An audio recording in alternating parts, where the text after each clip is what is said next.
जय श्री कृष्णा दोस्तों, मैं आज आपके सामने कृष्ण जन्मोत्सव की पावन कहानी लेकर आई हूँ। भाद्रपद कृष्णाष्टमी को जन्माष्टमी के रूप में मनाया जाता है। इस तिथि को भगवान कृष्ण का जन्म मथुरा नगरी में कंस के कारागार में हुआ था। इस दिन कृष्ण जन्मोत्सव के उपलक्ष्य में मंदिरों में जगह जगह झांकियाँ और भजन कीर्तन किए जाते हैं। 12 बजे तक लोग व्रत रहकर उसके बाद भगवान का प्रसाद ग्रहण करते हैं। दूसरे दिन प्रातः ही इसी उपलक्ष्य में नंद महोत्सव भी मनाया जाता है। आइए सुनते हैं हम भगवान कृष्ण की कथा। द्वापर युग में जब पृथ्वी पाप तथा अत्याचारों के भार से दबने लगी तो पृथ्वी गाय का रूप बनकर सृष्टिकर्ता विधाता के पास पहुंच गई। ब्रह्मा जी सभी देवताओं के सम्मुख पृथ्वी की दुखद कथा सुनने लगे। तभी सभी देवगण निर्णय लेकर भगवान विष्णु के पास जाते हैं। सभी लोग पृथ्वी को साथ लेकर क्षीर सागर पहुंचते हैं, जहां भगवान विष्णु अनंत शैया पर शयन कर रहे थे। स्तुति करने पर भगवान की निंद्रा भंग हुई और सबके आने का उनने कारण पूछा। तब तीन वाणी से पृथ्वी बोली, महाराज, मेरे ऊपर बड़े बड़े पाप हो रहे हैं, इसलिए इसका निवारण कीजिए। यह सुनकर भगवान बोले, मैं वज्रमंडल में वासुदेव गोप की भार्या कंच बहन देवकी के गर्भ से जन्म लूंगा। तुम लोग वज्रभूमि में जाकर यादव कुल में अपना अपना शरीर धारण करो। इतना कहकर भगवान अंतर्ध्यान हो जाते हैं। वहीं देवता पृथ्वी वज्र में आकर यादव कुल में नंद, यशोदा तथा गोपियों के घर में पैदा हुए। कुछ दिन व्यतीत हुए।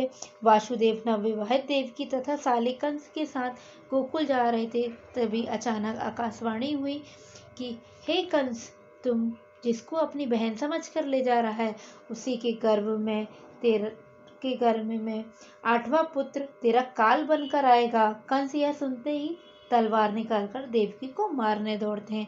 तब वासुदेव ने हाथ जोड़कर कहा, कंसराज, यह औरत बेकसूर है, इसे मत मारिए। इसे मारना ठीक नहीं है। पैदा होते ही मैं आपको अपनी सभी संतानें दे दिया करूंगा, तो आपको कौन मारेगा। कंस उनकी बात मान लेता है और उन्हें जेल में ले जाकर बंद कर देता है। इसी रीति से वासुदेव अपनी सभी पुत्रों को देता गया तथा पापिष्ठ कंस उन्हें मारता गया। देवकी के 7 पुत्रों के मारे जाने के पश्चात 8वें गर्भ की जब बात आती है, तब कंस को मालूम हुई तो उसने विशेष कारागार में देवकी को डाल दिया और कड़ा पहरा लगवा दिया। भादों की भयावनी रात के समय में जब शंख, चक्र, गदा, पद्मधारी भगवान कृष्ण का जन्म हुआ तो चारों ओर प्रकाश फैल गया। नीलाधारी भगवान को यह लीला देख वासुदेव देवकी उनके चरणों में गिर पड़े। भगवान कृष्ण ने बालक रूप में अपने कुल को नंदघर पहुंचने तथा वहां से कन्या लाकर कंस को सौंपने का आदेश दिया। जब वासुदेव कृष्ण को गोकुल ले चलने को तैयार हुए, तभी उनके हाथ की हथकड़ियां तड़तड़ाकर टूट गई। दरवाजे अपने आप खुल गए।